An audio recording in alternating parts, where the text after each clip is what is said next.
নমস্কার বন্ধুরা, Mitra village life cooking এর আরো একটা নতুন ভিডিওতে আপনাদের সবাইকে স্বাগত। বন্ধুরা, আজকে মা আর ভাইকে নিয়ে রান্নাঘরে চলে আসলাম। আজকে বড় সাইজের একটা কাতলা নিয়ে আসলাম। ভাইয়ের হাতে কাতলা মাছ রয়েছে। আর এই যে দেখুন, আমাদের রান্নাঘরে যেতে এই যে কচু, দুধমান কচুর বাগান, বড় বাগান। দুধমান কচুর নিরামিষ ঘন্ট করব, আর কাতলা মাছ আলু দিয়ে পাতলা ঝোল করব। বন্ধুরা, সম্পূর্ণ ভিডিওটা দেখতে থাকুন, সাথে থাকুন। মা, তোমার হাতে এটা নাও, আমি কটা কচুর ডগা কেটে নাও। ঝুরি মার কাছে দিয়ে দিলাম, আর ভাইয়ের কাছে মাছ রয়েছে, আর আমি এখান থেকে কয়টা কচুর ডগা নেব। এই দুধমান কচু মাছ দিয়ে খেতে এবং নিরামিষ খেতেও খুব দারুণ লাগে। আমার এইগুলো নিলাম, বেশি বুড়োটা নাই নাকি? অনেক আছে তো। যেটা পাতা কাটছে ওটা না, ওটা পাতা বুড়ো হয়ে গেছিল। এটা নেবো না, কেটে গেছে।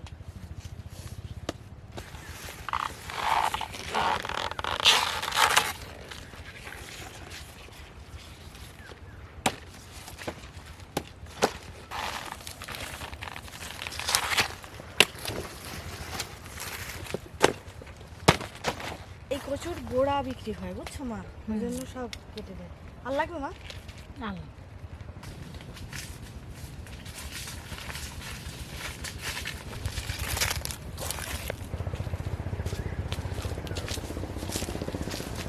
মনু দেখিস কষাচ্ছে, কিন্তু তোর শাড়িতে না পরে।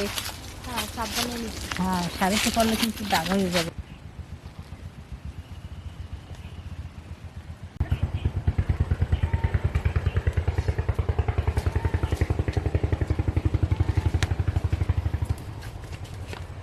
চলে আসলাম রান্নাঘরে।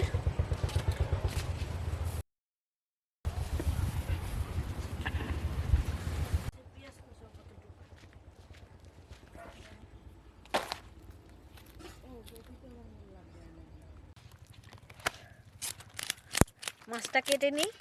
মা ওপাশে মশলা করছে, আর আমি মাছটা কেটে নিচ্ছি।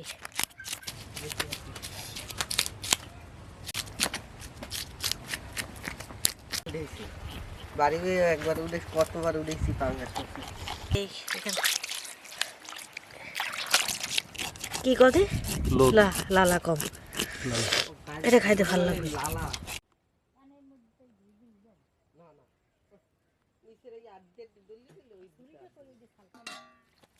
রয়েছে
জিরা আর ধনিয়া একসাথে বেটে নিচ্ছি।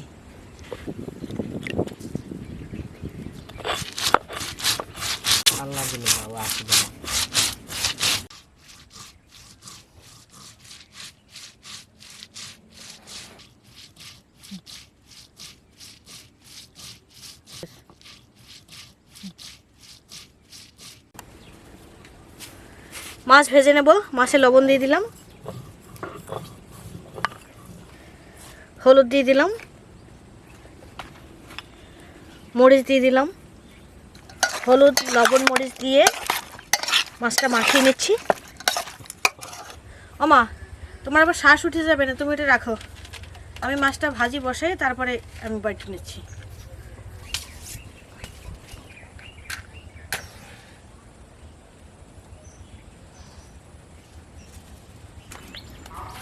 কড়াই গরম হয়ে গেছে, সরষের তেল দিয়ে দিচ্ছি।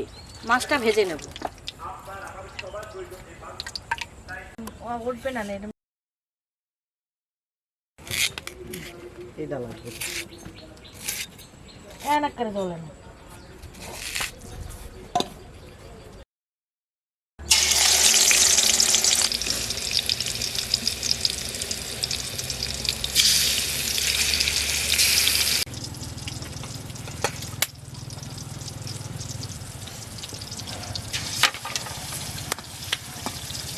দেখি কি জানো আর শীতকালে আর জল লাগবে না এই যে ইংরেজি যেরকম 22 লতা যদি সম্পূর্ণ ঢাকা থাকে এটা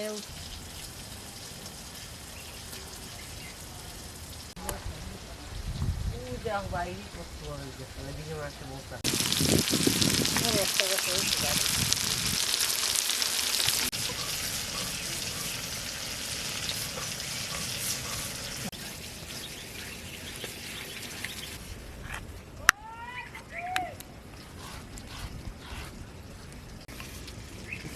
আদা বেটে নিচ্ছি।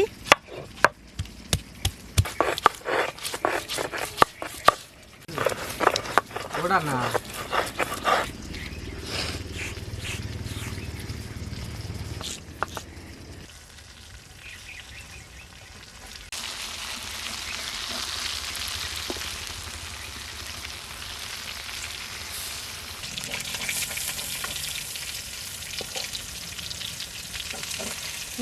আরো দেখুন মাছ সবগুলো ভাজা হয়ে গেছে, এবার তুলে নিচ্ছি।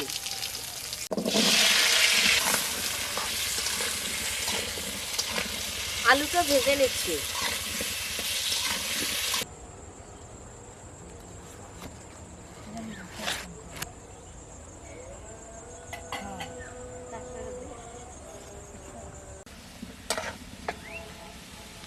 আলু ভাজি হয়ে গেছে, আলু উঠিয়ে নিচ্ছি। তেল দিয়ে জিরা দিয়ে দিচ্ছি।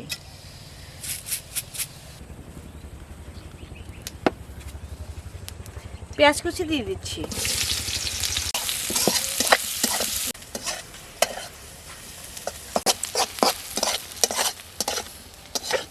পেঁয়াজ ভাজি হয়ে গেছে,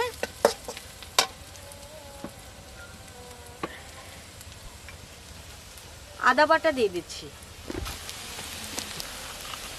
জিরা আর ধনিয়া বাটা দিয়ে দিচ্ছি। একটু জল দিয়ে দিচ্ছি।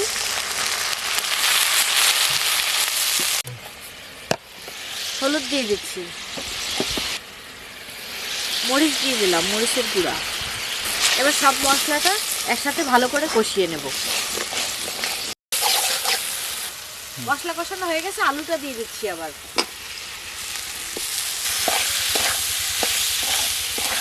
মশলার সাথে আবার একটু নেড়ে চেড়ে নিলাম। এবার জল দিয়ে দিচ্ছি, লবণ দিয়ে দিচ্ছি। ঢাকনা দিয়ে 5 মিনিটের মতো চুলার আঁচ বাড়িয়ে দিয়ে জ্বালিয়ে নেব।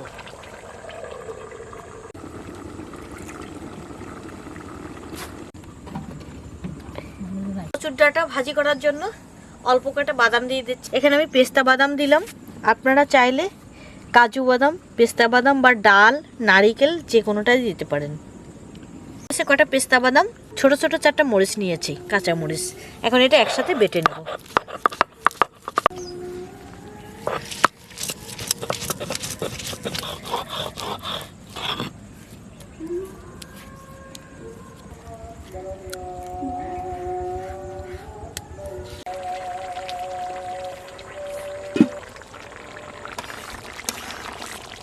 কি অবস্থা? খুদা হবে।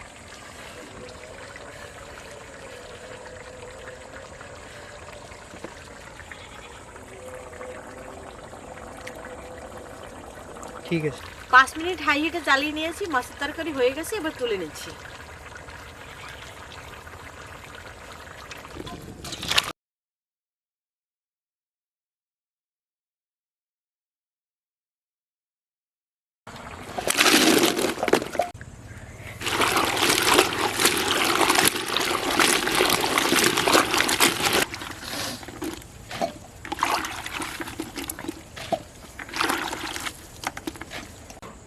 কচুর ডাঁটা ভাজি করব। কড়াই গরম হয়ে গেছে, তেল দিয়ে দিচ্ছি। একটু দারুচিনি দিয়ে দিচ্ছি। 2টা তেজপাতা দিয়ে দিলাম। কালো জিরে ফোড়ন দিয়ে দিলাম। এবার ধুয়ে রাখা কচুটা দিয়ে দিচ্ছি। কচুটা তেলে একটু ভেজে নেব, তাই তেলের মধ্যে কচুটা দিয়ে দিয়েছি। জল টল এখনই জল দেবো না, লবণ দিয়ে দিচ্ছি। লবণ দিলে কচু থেকে জল ছেড়ে দেবে। চিংড়ি মাছ দিয়ে একটা আমিষের রেসিপি ভিডিও শেয়ার করা আছে, আর আজকে একটা নিরামিষ রেসিপি শেয়ার করছি। যারা নতুন রাঁধুনি আছে এবং যারা নিরামিষ পছন্দ করে তাদের জন্য ভিডিওটা অনেক উপযোগী হবে আশা করি। এই দুধমান কচুর ডগাগুলো অনেক ভালো লাগে, আমিষ নিরামিষ দুইভাবেই ভালো লাগে। আমরা বাসায় করেছি, তাই ভাবলাম আজকে নিরামিষ রেসিপিটাও আপনাদের সাথে শেয়ার করি। অনেক ভালো লাগে, কোনো রকম গলা ধরে না।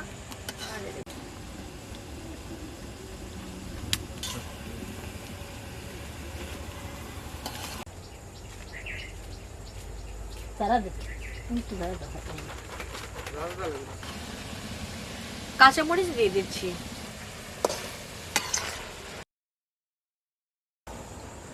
লাউ গাছে তো পোকা দেখছে, ওষুধ দেওয়া লাগবে? হ্যাঁ হ্যাঁ, স্প্রে করতে দিতে হবে, তারপরে গাছের গোড়ায় জল দিতে হবে। প্রত্যেক দিন গাছের গোড়ায় জল দিতে হবে। কচুটা দিয়ে তেলের সাথে ভালো করে ভেজে নিয়েছি। এবার হলুদের গুঁড়া দিয়ে দিলাম।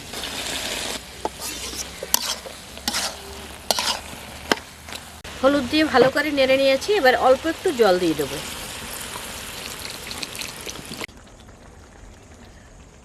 জল দেওয়ার পরে যখন ফুটে উঠছে, এখন বাদাম বাটাটা দিয়ে দিচ্ছি। বাদাম আর কাঁচামরিচ একসাথে বাটা, এটা দিয়ে দিচ্ছি। বন্ধুরা, আমি বাদাম বাটা দিলাম কচুতে। আপনারা চাইলে ডাল বাটা বা নারিকেল যে কোনো বাদামই দিতে পারেন, আর না দিলেও ভালো লাগবে, শুধুও ভালো লাগবে। বাদামটা দিয়ে এবার ঢাকনা দিয়ে দেবো। 2 মিনিটের মতো জ্বালিয়ে নেব। 2 মিনিট পর ঢাকা তুলে নিচ্ছি। এই যে দেখুন বন্ধুরা, একেবারে গলে গেছে সব। অল্প একটু চিনি দিয়ে দিচ্ছি। চিনি না দিলেও হয়, আমি অল্প একটু চিনি দিয়ে দিলাম। আপনারা চাইলে চিনি নাও দিতে পারেন, কেউ অপছন্দ করলে চিনিটা নাও দিলে পারেন। এই যে দেখুন বন্ধুরা, কত সুন্দর একেবারে ঘুটে গেছে।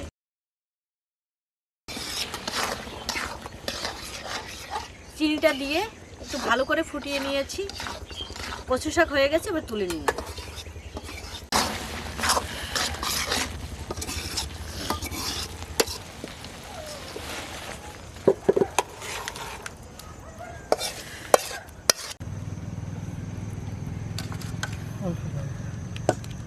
অল্প দাম। বন্ধুরা, আমরা খেতে বসে গেছি। আশিস, সৌরভ, আমরা 3 ভাই একসাথে খেতে বসেছি। দুধমান কচু দিয়েই শুরু করছি, দেখি কেমন লাগে।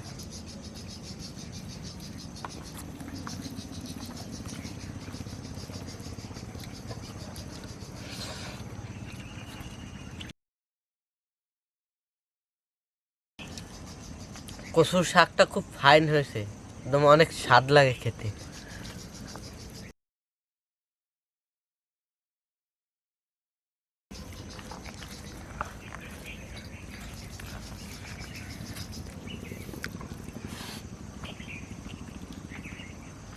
দারুণ।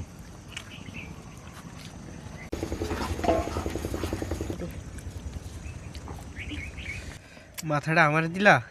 হ্যাঁ, তুমি কচুটা ফাটাফাটি হচ্ছে।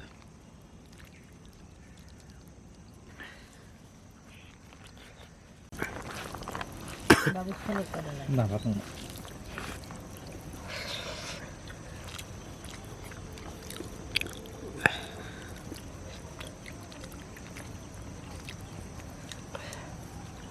তরকারিটা সেই রকমের হয়েছে একদম খেতে।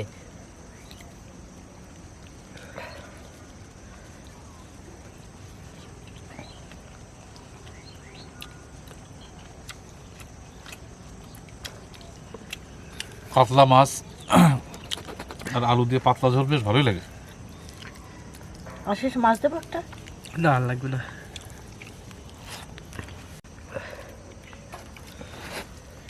বন্ধুরা, আজকে আমাদের কাতলা মাছের পাতলা ঝোল আর দুধমান কচুর ডাঁটা নিরামিষ। এই রেসিপি দুটো কেমন লাগছে কমেন্টে জানাবেন। আর আমাদের ভিডিওটা যদি ভালো লেগে থাকে তাহলে অবশ্যই একটা লাইক দিয়ে দেবেন।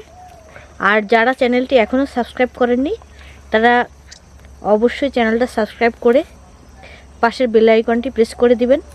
তো সবাইকে অসংখ্য অসংখ্য ধন্যবাদ। দেখাবে পরবর্তী ভিডিওতে। সবাই ভালো থাকুন, সুস্থ থাকুন, সাবধানে থাকুন। বাই।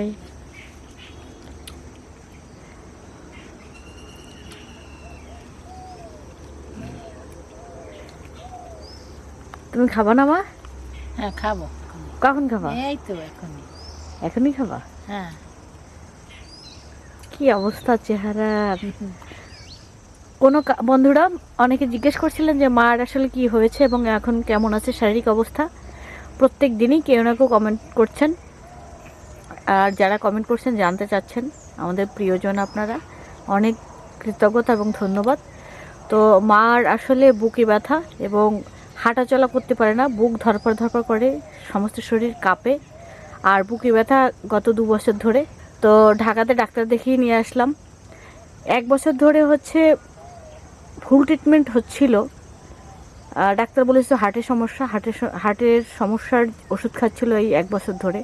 কিন্তু ঢাকাতে যাওয়ার পরে ডাক্তার বলছে যে মায়ের হার্টে কোনো সমস্যা নেই, একটা হরমোনের সমস্যা। তো দেখা যাক কি হয়। 14 দিনের অবজারভেশনে রেখেছে। এরপরে আবার 14 দিন পরে গেলে পুরোপুরি বুঝতে পারবো যে সমস্যাটা কি বা কোন পথে আমরা এগোচ্ছি। তো সেরকম কোনো আসলে কাজবাজ মাকে দেখে বোঝা যায়, ক্যামেরায় অবশ্য বোঝা যাচ্ছে না যে মা কতটা অসুস্থ, কিন্তু সরাসরি দেখলে বোঝা যাবে। আর কীরকম যে হয়ে গেছে সে আসলে না দেখলে বোঝা যাবে না, সরাসরি না দেখলে বোঝা যায় না। প্রচণ্ড অসুস্থ থাকে সবসময়। তারপরেও মেয়ের কাছে আসলে কোনো মায়ের সেরকমের অসুস্থতা মনে হয় না। এ কাজ সে কাজ করতেই থাকে টুকটাক করে।